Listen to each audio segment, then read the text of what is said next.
Yeah, so hi Pops, this is Zhang Mathur and today I bring some extra things such as how to solve CAT LRDI question which I forgot to write in the exam. Yeah, actually it is. I appeared CAT exam 2023 where I forgot to write one question of LRDI. So come and let's see what kind of question that is. So let's see. The question is, there are three participants, Akhil, Bimal and Chatur, participate in a random draw competition. So once again, there are three participants, Akhil, Bimal, Chatur, participate in a random draw competition for 5 days. Every day, each participant randomly picks up a ball numbered between 1 and 9. The number on the ball determines his score on that day. The total score on that day is the sum of the participants' score on that day.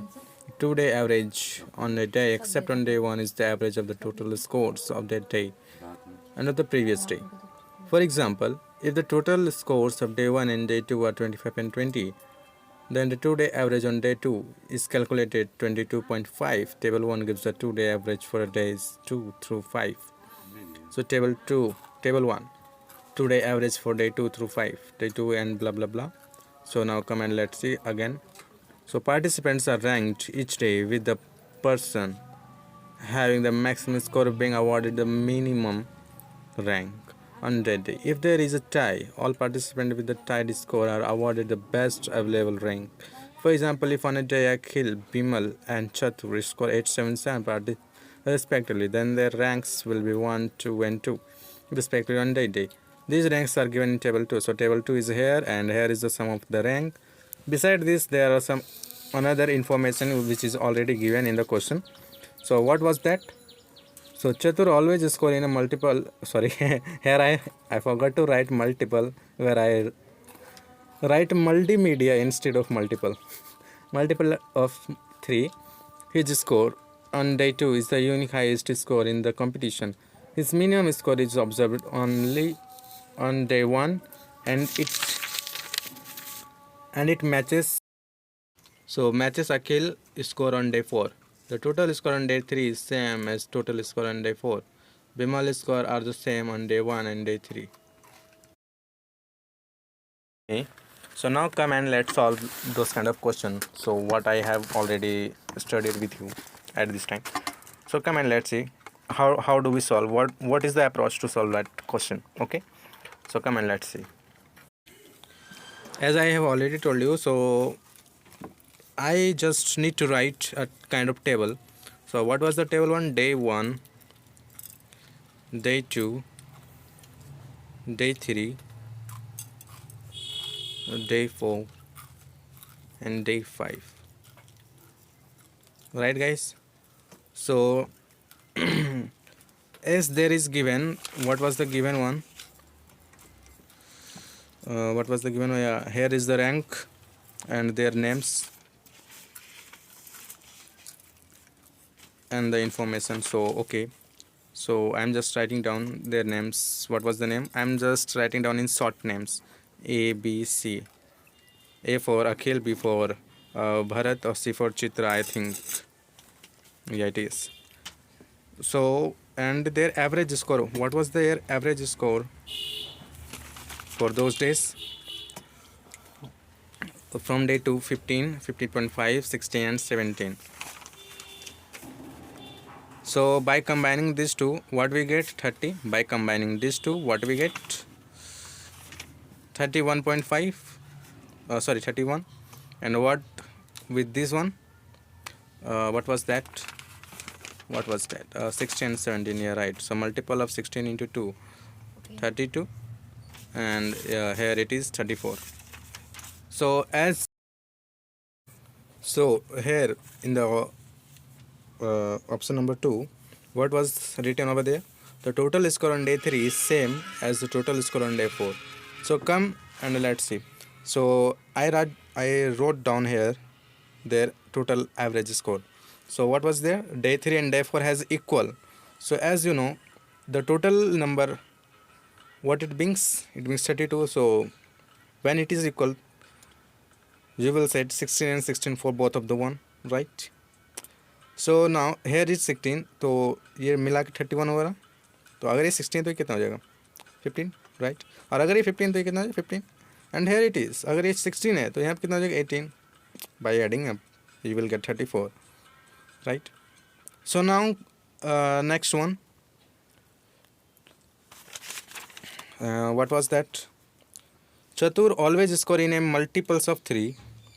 His score on day 2 is unique highest score in the competition. His minimum score is observed only on day 1. Okay. So अगर यहाँ पे minimum score day 1 का होगा तो वो क्या हो सकता है? तो हमने जैसे देखा था कि यहाँ पे इनके रैंक्स जो थे 1 2 3 2 3 1 2 2 1 3 1 2 and 3 1 2, right. These are their ranks. So 1 2 3. तो अगर हम यहाँ पे मिनिमम अगर हम 3 रखेंगे और 6 रख सकते हैं, क्योंकि 9 रखेंगे तो लिमिट तो 1 से 9 तक ही है, राइट. तो हमने मिनिमम अगर 3 रखते हैं, चलिए अगर हम 6 रखते हैं तो 6 के हिसाब से ये पहला वाला रैंक था, ये दूसरा रैंक था, राइट, और ये तीसरा रैंक था, ये तो आपको पता है. तो अगर यहाँ पे 6 रखेंगे तो इसको टोटल में 15 करना है, तो 6 के बाद कितना बच रहा है? 7 बचता है. We have a remainder 7 to sum of all this things, right. So what do we know? If we put here 6 number greater than 6 cause you, so hi. तो कहाँ थे हम लोग? यहाँ थे ना. तो यहाँ से शुरू करते हैं. तो 6 है अगर यहाँ पे, तो यहाँ पे हम क्या दे सकते हैं? 7 देंगे और इसे 8 देंगे. इसे तो कम नहीं दे सकते 6 से कम, क्योंकि अगर यहाँ 2 है और यहाँ रैंक 1 है और इसे हम 3 का मल्टीपल्स में ही लाना है. तो आप लोग जानते हो अगर इसे 3 का मल्टीपल्स में लाना है भाई साहब, तो यहाँ पे क्या करना होगा? तो 3 या 6 से रख सकते हैं. और ऐसे ज़्यादा यहाँ पर रखना हो तो 6 ऊपर देख रहे हैं तो 7 और फिर यहाँ 8 रखना, तो 7 8 15 तो ऐसे हो जाता है. तो 15 6 कैसे, हमें कैसे नहीं लाना है, 15 लाना, इसलिए ये वाले पार्ट हटा देंगे. अब करके देखते हैं. तो 3 रखेंगे हम यहाँ पे, क्या रख सकते हैं? 4 या 5. और अगर हम यहाँ 4 या 5 रखेंगे तो देखिए अगर आपने यहाँ 3 रखा तो कितना हो जाए? 12 बच रहा सिर्फ. तो 4 रख दिया, यानी कि अब 8 बच रहा होगा. 8 बचेगा या फिर 7 बचेगा. पर इसके अलावा और क्या बोल रहा था? इसके अलावा ये भी बोल रहा था ना कि it matches Akhil's score on day 4, right. It matches Akhil's score on day 4. तो कौन सा वाला? यहाँ वाला डे 1 का. तो अगर यहाँ डे 1 का ये है तो डे 4 का क्या हो जाएगा भैया? यहाँ पे इसका भी 3 हो जाएगा. Are you getting the things, right. तो इसके अलावा और क्या था भैया? और क्या था? हाँ, और एक यहाँ भी था, Bimal score are the same on day 1 and day 3. तो अगर हम यहाँ देखो बच्चे, अगर आप यहाँ पे 5 रखते हो तो यहाँ पे अगर आप 5 रखते हो और इनके रैंक्स क्या थे? 2 2 1 थे, राइट. 2 2 1 थे ना, या राइट. और इसके पहले वाले कितने थे? 2 3 1.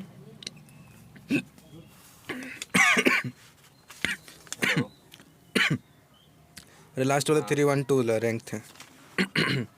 उसके पहले भी 3 1 2 वाले रैंक ही थे. तो अगर आप यहाँ पे 5 रखते हो तो इसे भी 5 ही रखना होगा, मतलब सेम सेम रखना होगा. Are you getting the things? तो अगर आप इसे 5 रखते हो, 5 5 10 6 16. तो अगर आप यहाँ 4 रखते हो, 4 4 8 हो जाता. 8 फिर 8 बचता, तो ये तो 3 का मल्टीपल्स में नहीं ना था 8, इसलिए हमने ये 5 रख लिया था. इस 4 को हटा दो अब आप. तो जैसे कन्फर्म हो गया कि आपका पहला डे 1 में क्या था? 7 5 और 3, राइट. 4% कितना होता है? डे 3 में क्या होगा? 5 5 6. और क्या बोला था? Unique highest score on day 2. Here it is written. Day 2 is the unique highest score. So unique highest score which is 9. देखो 4% जो सालाना होता है ना जी, राइट. सो अगर ये 9 हो गया तो अब इसके ऊपर हम देखते हैं इसके ऊपर क्या क्या नंबर रख सकते हैं. 6 होगा, 9 और 6 15 होता है, 6 और ज़रूरत है. तो अगर 2 3 है तो क्या क्या आ सकता है? मैक्सिमम से करके देखिए पहले. तो मैक्सिमम से करके देखिएगा, महीना देना पड़ता है. तो 9 4 13 हो जाता है ना जी. तुमको 4 साल तो अगर इसको, अच्छा कितना बज रहा है? 6 बज रहा था ना, तो इसे 1 दीजिए, ऐसे 5 दीजिए, 4 साल के बाद. ठीक है. और अगर इसे 2 दीजिएगा तो इसे 4 दीजिएगा, क्योंकि 3 3 तो दे नहीं सकते, क्योंकि रैंक्स उनके डिफरेंट है. 1.5 लिया ना, इसीलिए अगर रैंक्स डिफरेंट है तो अलग अलग नंबर हमें प्रोवाइड करने होंगे. अब यहाँ आ जाइए महाराज, यहाँ पे एक हमने 3 दे रखा था और एक हमें मल्टीपल्स चाहिए था इसमें. तो ठीक है. अगर हम यहाँ पे मल्टीपल्स का रखते हैं 3 का, अगर मान लीजिए 3 अगर रखते हैं मल्टीपल्स का, क्योंकि 3 का मल्टीपल्स में रखना होगा इससे. तो 3 के मल्टीपल्स में अगर हम इसे रखते हैं तो 3 अगर रख देते हैं, 3 3 6 हो जाता है, 10 बचता तो 16. तो 10 तो हमारे पास नंबर है ना, क्योंकि हमारे पास तो 109 तक ही नंबर है. तो हम यहाँ पे 3 ना रखें, यहाँ पे 6 रखेंगे. We place here 6 as the number. These are the ranks. Okay, don't confuse with ranks and numbers. So अगर ये 6 हो गया, ये 3 हो गया, तो 6 3 9, तो बाकी कितना बच रहा है? 7. तो बी का यहाँ पे आ गया 7. अब यहाँ आ जाइए महाराज. अब यहाँ पे क्या है? यहाँ पे भी कोई रैंक 2 ही पूछा, तो यहाँ पे मतलब कि रैंक इसमें 9 नंबर तो हो नहीं सकता है. या तो यहाँ पर 3 करना होगा कल मैं तो हम कहाँ थे? हम यहाँ थे ना. तो अगर यहाँ पे 3 है और यहाँ पे 6, तो चलिए पहले 3 से लेना शुरू करते हैं. तो अगर हम 3 से लेते तो ये रैंक 2 पर अगर 3 आएगा तो रैंक 3 पे क्या आना चाहिए? फिर तो 1 या 2 आना चाहिए, राइट. अगर हम 1 या 2 रखते हैं यहाँ पे, तो 3 और 1 4, या 3 और 5 हो जाएगा. तो 3 और 2 कितना हो गया? 5 हो गया. तो 3 2 5 हो गया, तो बाकी कितना बचा? 13. तो 13 तो ऐसा कोई नंबर ही नहीं है हमारे पास, इसलिए हम 3 वाले नहीं लेंगे, हम 6 वाले कंसिडर करेंगे. हम 6 वाले कंसिडर करते हैं तो कितना बच रहा है? 12 बच रहा है ना जी. हाँ 12 बच रहा है भैया. तो 12 अगर इसका बच रहा है तो ये 2 नंबर पे 6 ही आ गया, तो हम इस पे रख सकते हैं. अगर इसको हम 5 रखते हैं, और वहाँ उसमें जो स्टूडेंट 6 5 11 हो गया, तो इसको 7 रख देंगे, तुमको खुद पता चल जाएगा पर मंथ जो है ना जी. ये तो रख सकते हैं ना. जमा करना पड़ेगा. अगर यहाँ 5 है तो अब इसको अगर हम 4 रख देते, 6 4 10 हो जाएगा, लॉगिन होगा तो 10 8 चेक करोगे तो 18 हो जाएगा. MNSSBY में अगर हम यहाँ पे 3 रखते तो 6 3 9, तो उसमें पता चल 9 9 फिर 18 हो जाएगा. करना होगा. इससे और नीचे वाले कोई नंबर रख सकते हैं जी? नहीं ना. तुमको और कोई नीचे वाला नंबर रख सकते हैं? नहीं. तो यही सारे में पॉसिबल होगा, या तो ये हो सकता है या तो ये हो सकता है. कंफर्म हो गए हैं? बस तो इतना ही था. अब इसके बाद आप क्वेश्चन खुद से बना सकते हैं. तो भाई लोग, इस वीडियो को बनाने में बहुत मेहनत लगा है. अगर आपको बहुत अच्छी लग रही है, बहुत पसंद आ रही है, तो इसे प्लीज़ आप प्लीज़ करके लाइक करिएगा, शेयर करिएगा और ज़्यादा से ज़्यादा इसे फॉलो करिएगा. अगर आपको बहुत अच्छी लगी है तो अगर आप फॉलो करते तो हम और भी इस तरह से बहुत अच्छे कैट के वीडियो लाएंगे. सो ताकि आप अच्छे सॉल्व कर सकें ना. हाँ, मेरी जो स्कोर थी पिछले साल 87% थी. Beside I am getting a call from IIM Lucknow, but I don't want to admission there cause I need FMS. Yeah right. So I need FMS. So thank you.